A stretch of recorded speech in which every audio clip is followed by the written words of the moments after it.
Assalamualaikum warahmatullahi wabarakatuh. Halo Mafia, selamat datang di podcast Seruli. Apa kabar nih semuanya? Semoga baik-baik aja ya. Kenalin, aku Iqbal dan juga ada partner aku yaitu Mbak Aryani yang akan berpartner dan menemani aku di podcast kali ini. Halo Mafia. Nah, sebelumnya kita di podcast kali ini nggak cuma berdua doang loh. Kita akan ditemani oleh dua bintang tamu yang keren abis. Waduh, siapa tuh Mbak tamu spesial kali ini? Oke, jadi pada podcast kita pada malam hari ini akan ditemani oleh teman-teman dari Kastrat, yaitu ada Indah selaku Dirjen dari Kebijakan Nasional dan juga Safa Mahardika selaku staf dari Kebijakan Nasional. Oke, mungkin kita bisa ngobrol dulu kali ya nih sama Indah dan juga Safa. Halo, selamat malam Indah. Gimana nih kabarnya? Halo, selamat malam. Kabarnya alhamdulillah sehat. Alhamdulillah. Kalau Safa gimana nih kabarnya pada malam hari ini? Halo, kabarku baik. Mbak Aryani gimana kabarnya? Alhamdulillah. Oke, jadi pada podcast kali ini kita akan ngebahas terkait perang Rusia dan juga Ukraina yang tengah terjadi pada saat ini. Nah, selain itu juga terkait kita ngebahas perang yang lagi terjadi, kita juga bakal ngebahas sih terkait dampak general apa sih yang terjadi dari perang kedua negara ini, seperti itu.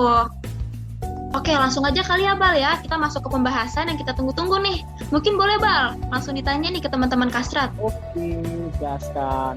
Yang pertama, jika dilihat dari kacamata orang awam, mengapa Rusia tidak membiarkan Ukraina memutuskan nasibnya sendiri sebagai negara merdeka, termasuk keinginan masuk NATO ataupun Uni Eropa?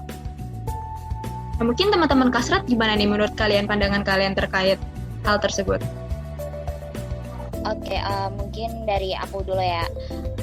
Yang melatar belakangi atas invasi Rusia terhadap Ukraina sebenarnya itu Rusia merasa terancam akan adanya ekspansi yang dilakukan oleh NATO ke wilayah Eropa Timur. Nah, di mana sebenarnya keinginan Ukraina untuk menjadi bagian daripada NATO itu tidak mencuat ataupun muncul itu akhir-akhir ini aja. Sebenarnya jauh tahun sebelumnya itu keinginan Ukraina untuk bergabung menjadi bagian dari NATO itu sudah ada, tepatnya tahun 2008. Nah, hal itu menimbulkan suatu kekhawatiran Rusia, di mana puncaknya waktu itu di pertemuan tingkat tinggi NATO di Brussel, kalau nggak salah Juni 2021, diputuskan bahwa NATO terbuka dengan keinginan Ukraina untuk menjadi bagian daripada keanggotaan NATO. Nah, dari adanya invasi Rusia ke Ukraina, itu merupakan suatu bentuk upaya Rusia untuk mempertahankan kedaulatan dan integritasnya atas intervensi NATO ke Ukraina. Karena Rusia khawatir masuknya Ukraina ke NATO itu akan menimbulkan suatu ancaman bagi wilayah Rusia. Di mana kita tahu Rusia itu memiliki perbatasan yang luas, salah satunya itu Ukraina sendiri. Secara geografis dan juga geostrateginya, Ukraina itu dianggap sebagai urat nadi pertahanan Angkatan Laut Rusia. Nah, dikhawatirkan kalau seandainya Ukraina ini masuk menjadi bagian daripada NATO, ini akan merusak Rusia dengan cara membangun instalasi peluru kendali di wilayah Ukraina. Nah, sehingga hal itu berpotensi terserangnya Rusia kapanpun pihak NATO mau menyerang Rusia. Oke, wah, kita jadi belajar banyak nih terkait latar belakang dan juga sejarah dari NATO sendiri. Kemudian nih, menurut kalian apakah Indonesia itu bersikap netral nggak sih sama konflik yang lagi terjadi belakangan ini antara Rusia dan Ukraina? Mengingat baru-baru ini negara-negara Barat ya, terutama kayak Amerika gitu kan mengancam akan memboikot pertemuan G20 gitu kan, yang akan dilaksanakan pada November tahun ini nih. Nah, jika Indonesia sebagai tuan rumah dari pertemuan yang masih tetap akan mengundang Presiden Putin sebagai Presiden Rusia, menurut teman-teman Kastrat sendiri, apakah Indonesia ini sebetulnya nggak netral atau kayak mendukung Rusia kah, atau sebetulnya netral gitu? Gimana menurut atau pendapat dari teman-teman Kastrat terkait hal tersebut? Adanya G20 ini bukan berarti sebuah tindakan, bukan berarti ancaman dari itu merupakan suatu kemunduran bagi bangsa Indonesia untuk tidak netral ya, tidak bersikap sesuai dengan amanat undang-undang. Harusnya G20 ini tidak perlu dimasuki dengan adanya perpecahan yang ada. Yang menurutku itu merupakan tindakan politis ya, dan itu tidak etis dalam forum internasional. Itu sih kalau misalnya dari aku. Oke, berarti kalau misalnya kita lihat dari jawaban yang tadi udah dijawab oleh Indah dan juga Safa terkait G20 ini sebetulnya nggak bisa disamaratakan nggak sih kalau misalnya ternyata Indonesia nanti mengundang Presiden Putin, berarti bukan berarti Indonesia ini kayak pro ke Rusia kayak gitu nggak sih? Berarti kayak Indonesia tetap menjunjung tinggi untuk netral gitu kan ya dari kedua belah pihak negara ini ya. Iya, betul. Oke, mungkin Iqbal selanjutnya ada yang mau ditanyain nggak, Bal? Ini aku pengen tanya Boleh. ke Kak Fran. Jadi menurut teman-teman Kak Fran nih ya, gimana nih pendapat kalian terkait apakah konflik ini akan berdampak besar pada Indonesia tentunya?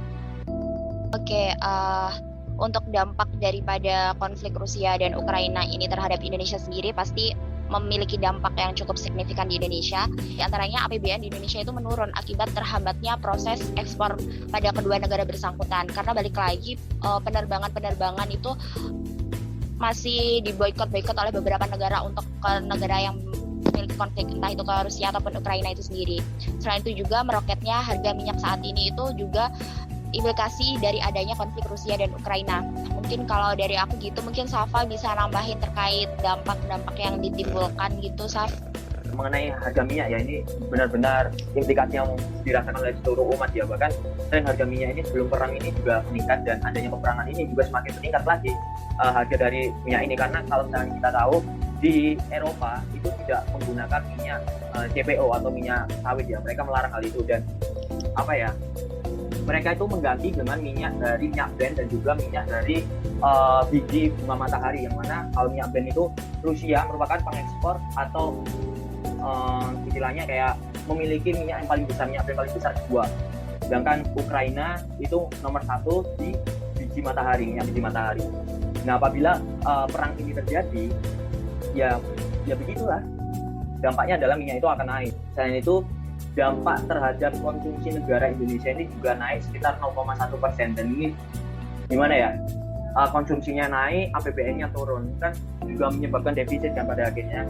Kalau bagiku dampak lain itu inflasi ini kalau dari aku juga itu aku merasa kayak mendorong naiknya harga komoditas serta memicu inflasi global, hingga diprediksi pada perdagangan kurs rupiah itu ditutup melemah 0,19% ke 14.415 per dolar Amerika Serikat. Pelemahan juga terjadi pada kurs GISDOR Bank Indonesia, di mana mengalami pelemahan sebesar 0,19% ke 14.411 per dolar AS.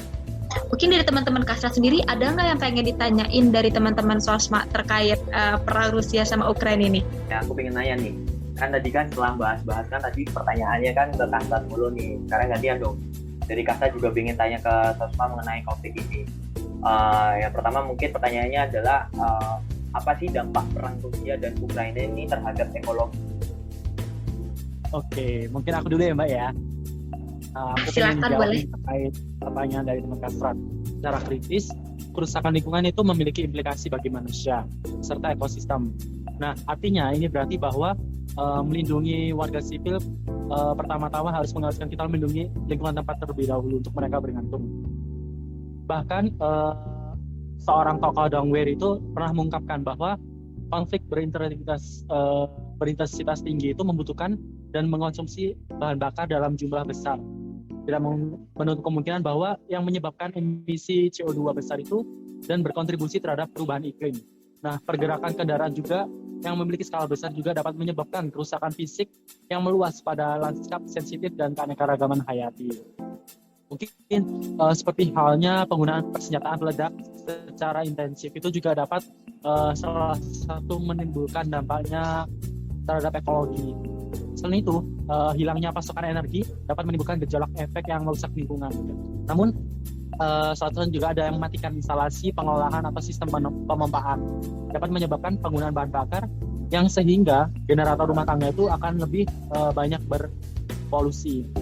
Terus ada juga nih dampak dari perang juga, salah satunya yaitu peningkatan deforestasi. Nah, sebagian besar waktu tersebut itu disebabkan oleh pemanenan yang berlebihan, sehingga yang dilakukan oleh masyarakat itu secara tiba-tiba bergantung pada kayu dan arang untuk bahan bakar dan pemanas. Oh, berarti ini ya, atas jawaban tadi berarti dapat disimpulkan bahwasanya dampak dari invasi ini tidak hanya dari sisi kemanusiaan juga, melainkan juga dari lingkungan ya, dimana dengan adanya alat-alat berat yang digunakan, alat-alat perang yang digunakan, juga bahan-bahan energi yang dikeluarkan itu juga menimbulkan masalah terhadap lingkungan. Mungkin dari Mbak Ida ada nggak pertanyaan lanjutan ke kawan-kawan Sosma ini? Oke. Kalau dari aku ada nih, kan tadi Aryani sama Iqbal kan udah ngejelasin terkait dampak perang Rusia dan Ukraina terhadap ekologi. Nah, dari dampak kerusakan ekologi itu terhadap manusia sendiri, gimana sih impact yang dirasakan manusia? Mungkin di sini teman-teman mafia ada yang belum tahu nih mengenai dampak kerusakan ekologi terhadap manusia itu berimplikasi apa gitu. Mungkin dari teman-teman Sosma bisa kasih tahu gitu. Oke, mungkin aku izin coba ini ya, jawab ya dari pertanyaan Indah. Kalau terkait dampak buat manusia sendiri, pasti ya sangat berdampak. Selain dari segi ekonomi, segi lingkungan juga. Tapi ini coba kita fokuskan ke segi lingkungan kali ya. Mungkin dari adanya pola dari serangan Rusia dan Ukraina ini membuat kerusakan lingkungan tuh menjadi jangka panjang sih menurut aku.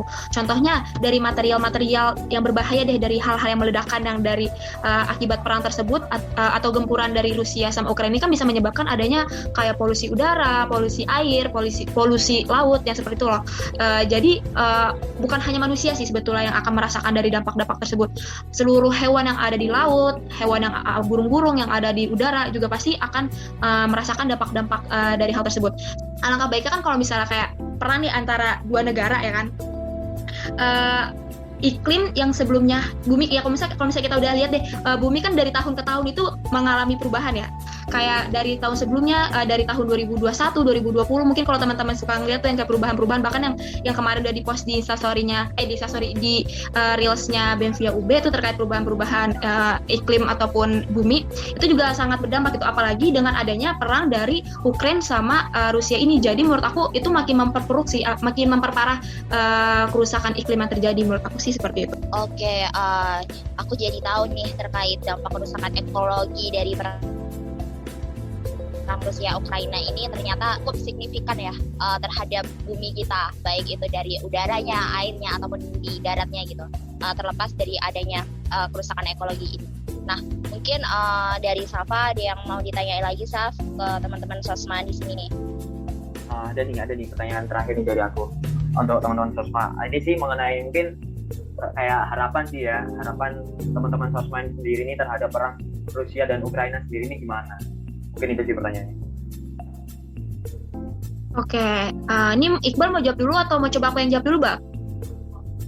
Gimana, Bang? Aku dulu kali ya. Oke, boleh. Oke. Kalau harapan dari kita nih ya, dari Sosma terkait adanya perang Ukraina dan Rusia ini untuk Indonesia tentunya, yaitu semoga Indonesia cepat pulih dan bangkit dari dampak terjadinya perang Rusia dan Ukraina ini, agar lebih kedepannya bisa menjadi negara pengekspor terbaik di dunia. Mungkin dari aku itu aja sih, Mbak Ariani bisa ditambahkan. Oke, thank you Iqbal. Harapan dari aku, ya aku berharap semoga perang ini cepat selesai ya, cepat padam atau enggak dari kedua belah pihak negara ini cepat berdamai lah. Karena yang tadi udah kita bahas juga ya terkait dampak-dampaknya, baik dari segi dampak buat banyak negara atau dampak lingkungan kayak gitu, itu kan sangat berdampak sekali ya. Jadi aku berharapnya sih ya pasti ya cepat kelar ya kayak gitu-gitu, karena selain kita lihat perekonomian semakin memburuk, harga minyak semakin naik ya kan, itu juga lingkungan juga sangat berdampak dari adanya kedua belah pihak perang ini antara Ukraina sama Rusia. Kalau menurut aku gitu sih, semoga cepat kelar aja gitu. Oke, sebelumnya aku mau ngucapin terima kasih banyak ya buat teman-teman Kasrat nih yang udah mau sharing-sharing, mau ngobrol-ngobrol atau bincang-bincang sama kita nih terkait adanya perang Ukraina sama Rusia ini. Mungkin nextnya bisa lah kita dibikin project collab kayak begini lagi ya, kita ngebahas lebih mendetail lagi terkait masalah-masalah kayak gini. Wah, nggak kerasa ya teman-teman, kita udah di penghujung waktu terkait obrolan kita yang sangat menarik. Nah, dari kita, terima kasih ya teman-teman dari Kasrat dan juga teman-teman Mafia di rumah untuk meluangkan waktunya untuk hadir dan meramaikan seruling pada malam hari ini. Nah, nantikan seruling-seruling selanjutnya ya, karena bakal menarik ini. Oke, sebelum kita tutup podcast pada malam ini, aku mau ngasih tahu pantun dulu nih. Ntar pada jawab cakep ya. Oke. Pergi mendaki gunung Rinjani. Cakep. Pakai masker karena corona. Cakep. Sungguh sedih hati ini ada konflik perang Rusia dengan Ukraina. Oke, terima kasih banyak teman-teman Mafia yang sudah mendengarkan podcast kita pada kali ini. Terima kasih juga untuk teman-teman Kasrat yang udah meluangkan waktunya nih untuk bincang-bincang santai kita terkait perang Rusia dan Ukraina. Oke, mungkin kita tunggu di podcast selanjutnya. Oke, dadah teman-teman semuanya.